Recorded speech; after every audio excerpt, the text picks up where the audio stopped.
ఈరోజు మేము తలుపులు తెరుచుకొని రండి దేవుని జ్ఞానం నేర్పిస్తామంటే ఏమొస్తుంది మనకి? ఏం కావాలి నీకు? బైబిల్ డిగ్రీ చదవడానికి ఏం కావాలండి? ఉద్యోగం కావాలా? లోకం మీద జానడు పొట్టను నింపుకొని చావడానిక విద్య కావాలి? ఛే, అలాంటిది కాదు బైబిల్ విద్య. నిన్ను వెలిగించేది, నీ కుటుంబాన్ని వెలిగించేది, నీ చుట్టూ ఉన్న సమాజాన్ని వెలిగించేది బైబిల్ విద్య. ఈరోజు లోక సంబంధమైన ఒక ఐఏఎస్ ఐపీఎస్ అంటే ఆఫ్టర్ ఆల్ ఒక జిల్లాకండి. ఒక ఐపీఎస్ అంటే ఒక కమిషన్ ఒక జిల్లాకి. వాళ్ళు చూసినోడు తెలిసినోడు సెల్యూట్ కొడతాడు వాడికి, అవునా? ఒక కలెక్టర్ అయితే జిల్లాలో తెలిసినోడు కలెక్టర్. మా జిల్లా కలెక్టర్ నాకు ఎవరో తెలియదండి, ఆయన ముఖం ఎప్పుడు నేను చూడలేదండి.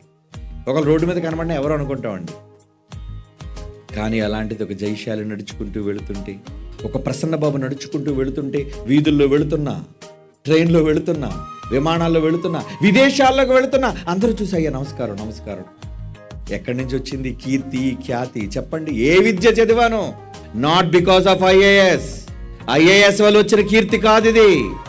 Not because of IPS. ఎవరికి కావాలండి ఐఏఎస్ ఐపీఎస్? మై ఫుట్ పనికిరానివి, లోకంలో కొంత నీ పొట్టను పోషించడానికి ఉపయోగపడే తాత్కాలికమైనవి. కానీ దైవ జ్ఞానం, నువ్వు ఎక్కడికెళ్ళు, ఏ ఖండానికి వెళ్ళు, నిన్ను గుర్తించని వారు ఉండరు.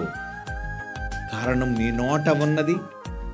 జిల్లాలు దాటి, రాష్ట్రాలు దాటి, దేశాలు దాటి కూడా నిన్ను గుర్తుపడుతున్నారు అంటే ఏంటి అర్థం?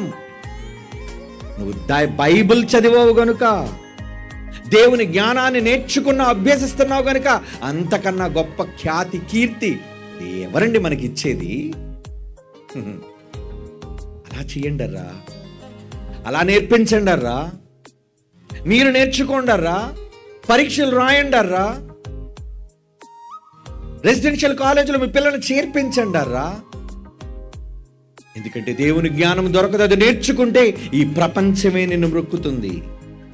నువ్వు చెప్పే మాటలకు ఈ ప్రపంచమే నివ్వెరపోతుంది. ఆశ్చర్యం ఏమండి, ఇన్ని పబ్లిక్ మీటింగ్స్లోకి వెళ్ళి ఇంత బహిరంగ గంభీరంగా నేను ఎలా మాట్లాడుతున్నా లైవ్లో ఉన్నోళ్ళు మీరు చాలామంది చూసే ఉంటారు. ఒకప్పుడు జైశాలి గారు మాటలు ఎలాగ ఉన్నాయి మీరు చూశారు కదా, మొదటి రోజు ప్రోమో. ఈరోజు అంత గంభీరంగా మాట్లాడుతుంటే ఎవడైనా ఎనీబడి వచ్చి నీది తప్పు అని దమ్మున్న మొనగాడు ఎవడైనా అనగలుగుతున్నాడా? ఎందుకు అనలేకపోతున్నాడు? నేను నేర్చుకుంది లోక విద్య కాదు, బైబిల్ విద్య, దైవికమైన విద్యది. ఇది నేర్చుకోవాలని కదా దేవుడు చెప్పాడు.